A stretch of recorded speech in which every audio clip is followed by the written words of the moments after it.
क्या आपको पता है कि यूएस में इल्लीगल इंडियंस की संख्या को लेकर अलग अलग रिपोर्ट्स अलग अलग फिगर्स बता रही हैं? कहीं 220,000 तो कहीं 7 लाख तक का आंकड़ा बताया जा रहा है। आखिर सच क्या है और इतनी बड़ी वेरिएशन क्यों? 2016 के बाद इल्लीगल इंडियंस की संख्या में शार्प डिक्लाइन क्यों आया और क्या 2024 में यह फिर से बढ़ सकती है? साथ ही कनाडा बॉर्डर से बढ़ती इल्लीगल एंट्रीज और असाइलम केसेस में अचानक उछाल के पीछे की वजह क्या है?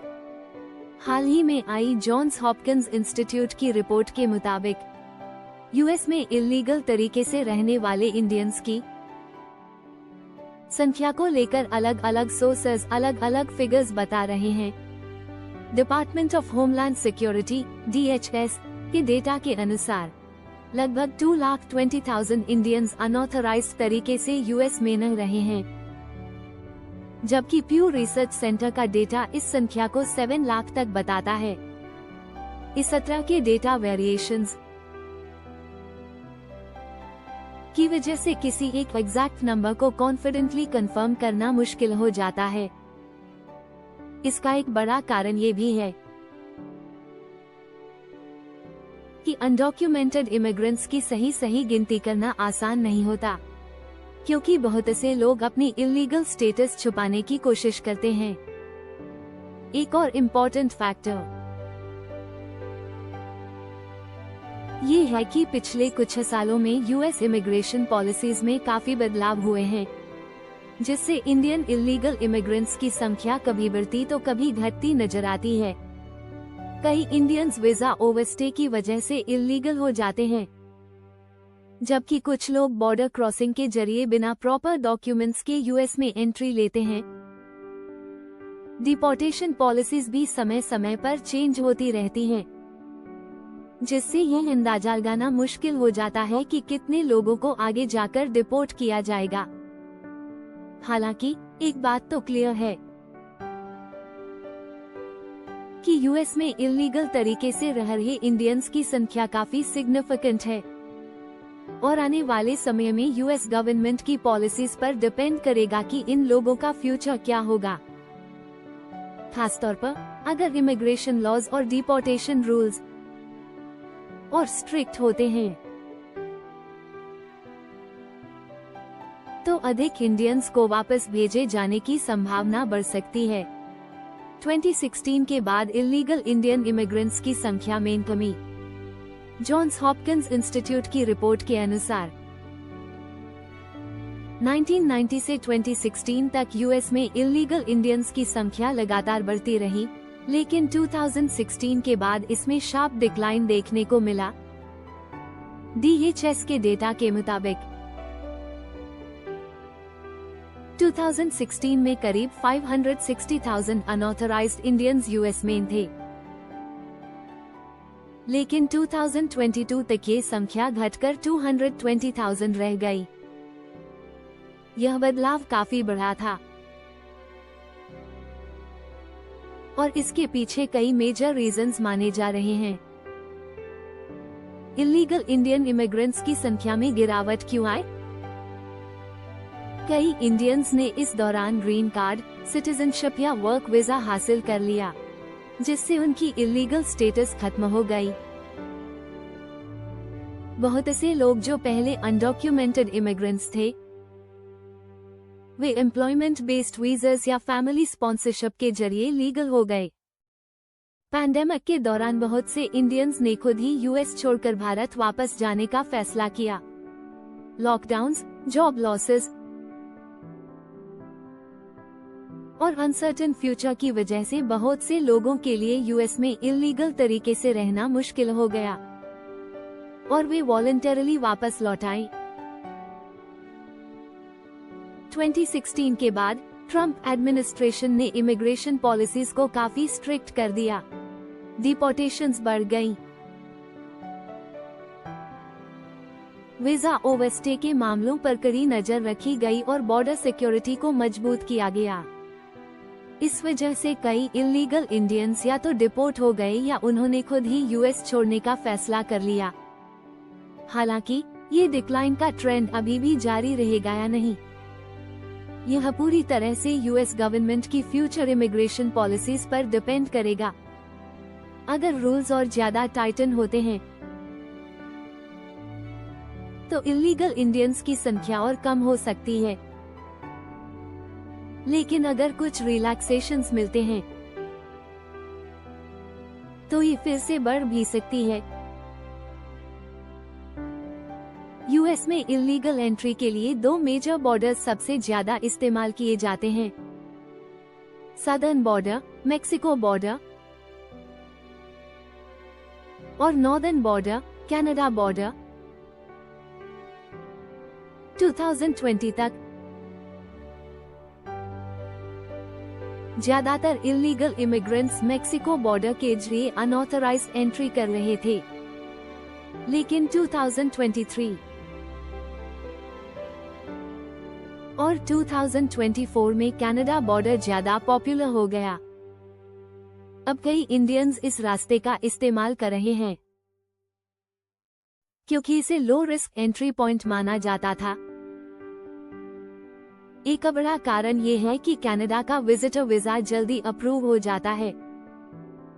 यूएस के मुकाबले कनाडा का वीजा प्रोसेस काफी फास्ट और सिंपल है, जिससे इंडियंस पहले कनाडा पहुंचकर वहां से यूएस में इलीगल एंट्री करने की कोशिश करते हैं। इसके अलावा यूएस वीजा स्लॉट्स की अवेलेबिलिटी बहुत लिमिटेड हो गई है, जिसकी वजह से कई लोग पहले कनाडा का लीगल वीजा लेकर वहां जाते हैं और फिर यूएस में प्रवेश करने का ऑल्टरनेट रास्ता ढूंढते हैं। पहले कनाडा बॉर्डर की सिक्योरिटी काफी कमजोर थी, जिससे कई लोग आसानी से बॉर्डर क्रॉस कर पाए। हालांकि अब यूएस और कनाडा दोनों ने बॉर्डर सिक्योरिटी बढ़ा दी है, जिससे इलीगल क्रॉसिंग को रोकने की कोशिश की जा रही है। आने वाले समय में यूएस इमिग्रेशन पॉलिसीज तय करेगी कि ये ट्रेंड आगे जारी रहेगा या नहीं। अगर कनाडा बॉर्डर पर और कड़े नियम लागू होते हैं तो ये रास्ता भी धीरे धीरे मुश्किल हो सकता है। पिछले कुछ सालों में यूएस में असाइलम अप्लाई करने वाले इंडियंस की संख्या तेजी से बढ़ी है।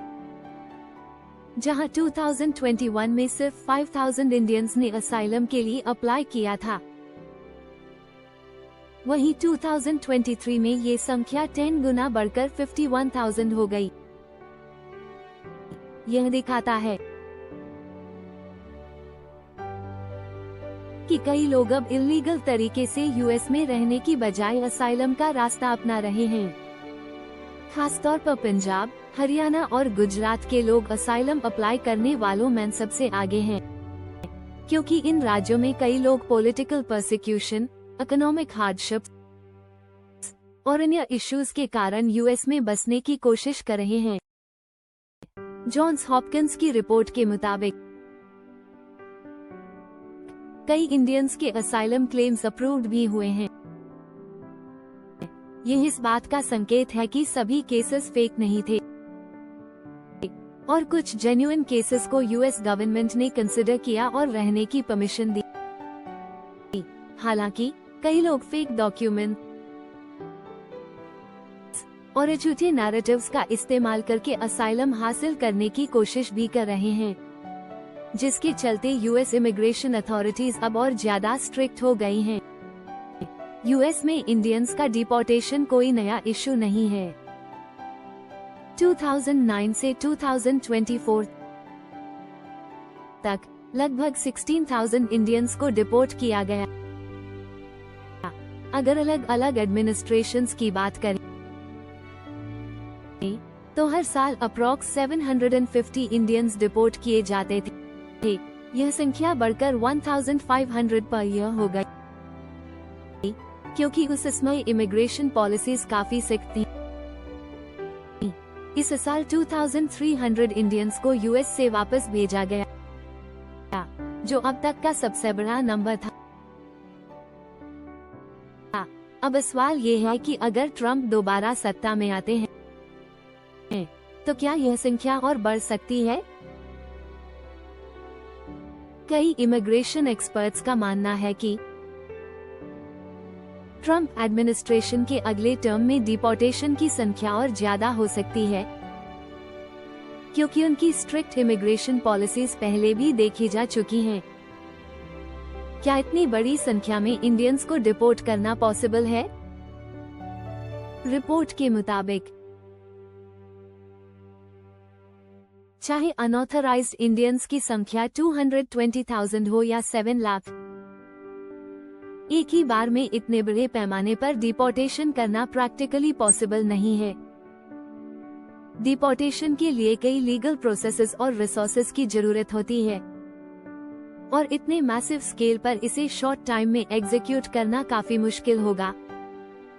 हालांकि ट्रम्प एडमिनिस्ट्रेशन अगर फिर से सत्ता में आती है, तो वे स्ट्रिक्ट इमिग्रेशन लॉज और बॉर्डर सिक्योरिटी पॉलिसीज को और टाइट कर सकते हैं। लेकिन मास डिपोर्टेशन अभी भी एक बड़ा चैलेंज रहेगा, क्योंकि इसमें legal barriers, human rights concerns और इंटरनेशनल रिलेशंस जैसे कई फैक्टर्स भी जुड़े होते हैं।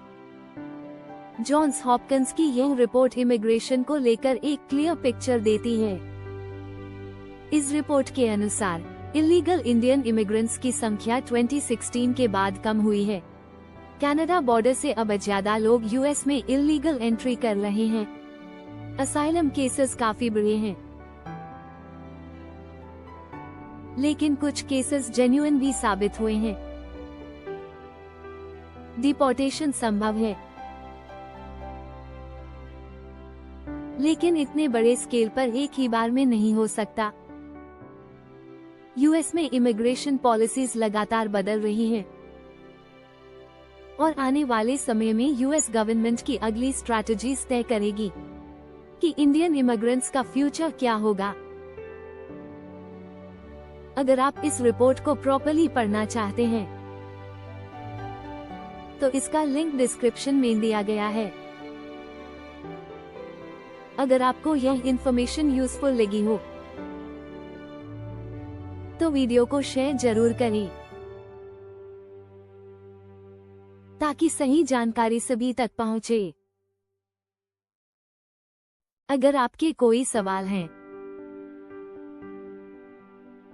तो कमेंट में जरूर पूछें।